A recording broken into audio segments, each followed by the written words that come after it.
Our topic is called goal setting. Bakit mahalaga ang goal setting sa negosyo natin? And normally, kapag nag-start ka sa business, meron tayong dreams, meron tayong pangarap. That's why gumagawa tayo ng mga dream board. Pero kapag gumagawa tayo ng dream board or dreams, dapat meron tayong time frame. Kasi hindi lalabas ang full potential mo at actions na kailangan para makuha mo yung dreams mo pag walang time frame. Bakit mahalaga? Number 1, nagbibigay ito ng direction sa negosyo mo. Kapag walang direction yung negosyo mo, walang patutunguhan, it's like a driving your car pero hindi mo alam kung saan ka pupunta.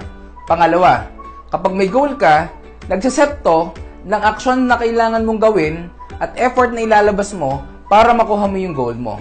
Pangatlo, kapag may goal ka, it's like a simple kapag ka pumapasok ka sa school. Normally, kapag binigyan kayo ng project sa school ng teacher mo, lagi sinasabi, merong deadline of passing. Tama? Bakit?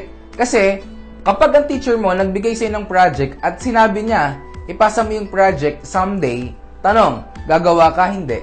Of course, hindi ka gagawa. Kasi, walang target date. In the first place, sa kalendaryo natin, walang someday. Monday to Sunday lang. Tama? Same thing sa negosyo. Kung gusto mo maging global ambassador, kung gusto mong kumita ng malaki, if you want to become a Millionaires Club Circle member, if you want to earn 100,000, even 500,000, even 1 million per month, dapat meron kang time frame at dapat meron kang goal. Now, paano mo mag-set ng personal goal? Paano mo mag-set ng goal? Kapag nag-set ka ng goal, dapat yung goal mo, it should be SMART. SMART means specific, measurable, attainable, realistic, and time-bounded. Kailangan specific. Kaya kailangan, number 1, kapag nag-set ka ng personal goal mo, it should be financial goal. Magkano ang gusto mong kitain? How much you want to earn in 1 month, in 1 year, even for the next 5 years. Kapag nag-set ka ng financial goal, kailangan in terms of numbers. Okay? It should be in figures. Para pag tinanong sa'yo ng upline mo, bakit ka nagre-recruit ngayon? Bakit ka nagpe-present ngayon? Hindi dahil gusto kong yumaman. Well, probably, that's part of the reason. Hindi po pwede sabihin na kaya ako nagre-recruit kasi sabi ng upline ko, kasi networking, kailangan mag-recruit. No. Dapat, yung activity na ginagawa mo, dapat connected to sa financial goal mo, probably every month, every year. Example, you want to earn 15,000 pesos in 1 month. So, how many recruits you need? How many accounts you need? If 15,000 per month, you need to recruit 10 on the left, 10 on the right. So, it would be paired, it would be 15,000. Now, it means when you're doing certain action and you're doing certain activity, it is connected with your financial goal. Pangalawa, kapag nag-set ka ng goal, you have to be disciplined. You have to be responsible. You know what? Kapag nag-set ka ng goal sa sarili mo, ang daming temptations. Particularly if you're doing online marketing, ang daming temptation para hindi ka maging productive. Akala mo, nag-online ka pa, pero hindi mo alam. You're watching certain videos na hindi naman connected sa negosyo mo. Mas marami pang time ang ginagawa mo sa Facebook nang hindi connected sa goal mo. Kaya maraming temptation. So, kailangan maging discipline, maging responsible.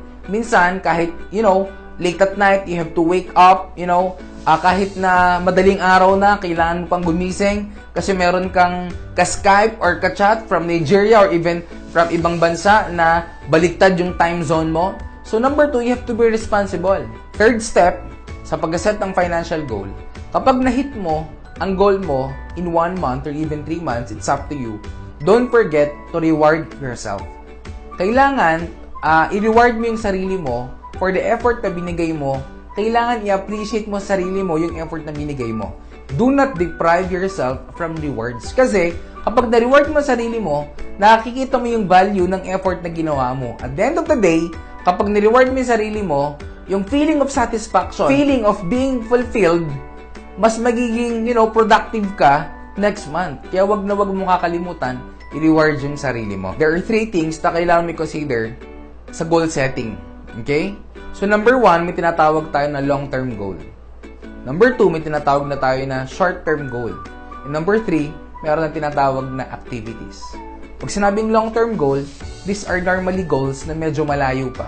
Well, it could be 1 year, it could be 10 years, it could be 5 years. It depends sa panyo kung paano mo siya treat as a long-term goal. Pangalawa, short-term goal.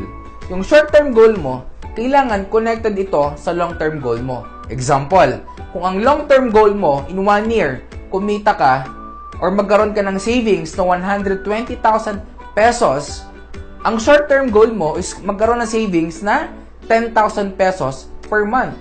Times 12, kaya 120,000 savings in 1 year. Ang long-term goal mo is 120,000 pesos savings in 1 year, and short-term goal mo is to earn 10,000 pesos savings per month.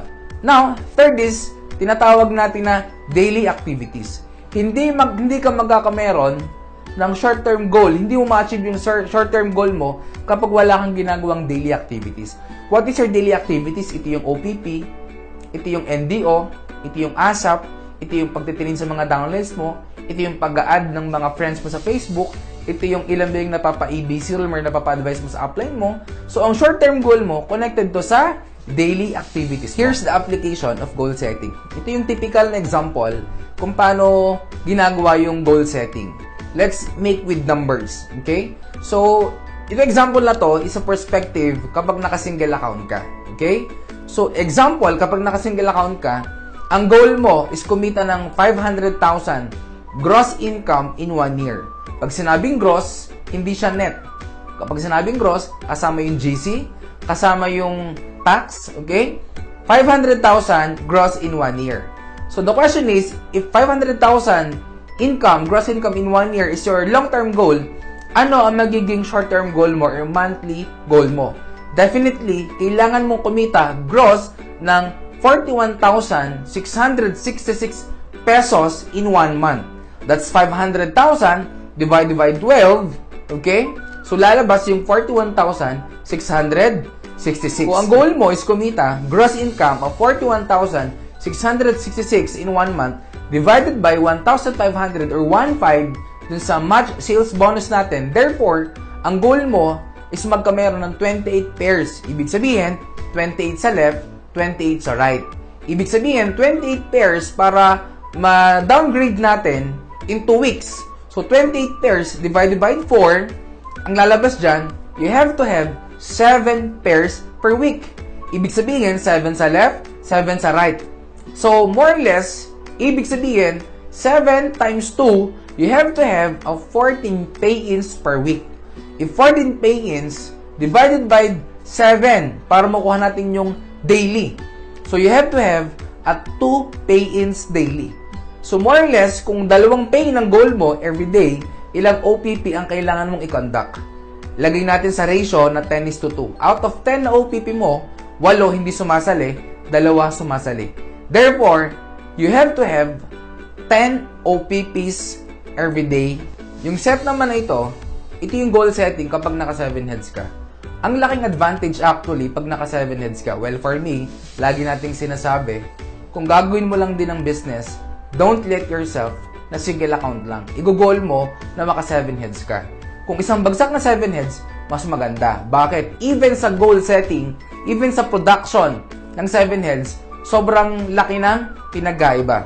Assuming, same thing, let's say ang goal kapag naka 7 heads ka, kumita rin ng 500,000 gross income in 1 year. More or less, kung 500,000 gross income in 1 year, how many pains ang kailangan? Well, as we computed, ang goal mo is at least makakuha ng 8 na magti-3 heads lang. Or, kung i-disintegrate natin, 8 times 3, that's 24 pay-ins per month. You need to have at least 24 pay-ins per month. Take note, hindi na pair, pay-ins.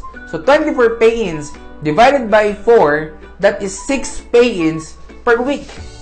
And 6 pay-ins per week divided by 7, that's approximately 1 pay-in per day.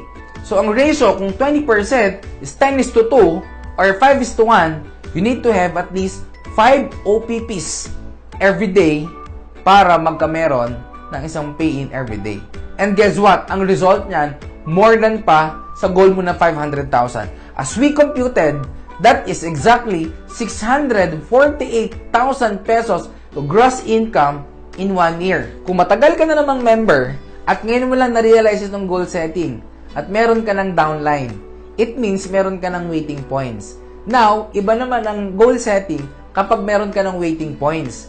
Ngayon, ang pinakamaganda, mag-consult ka sa upline mo kung paano maging structure ng goal setting mo or structure ng activities mo kapag meron ka ng strong leg.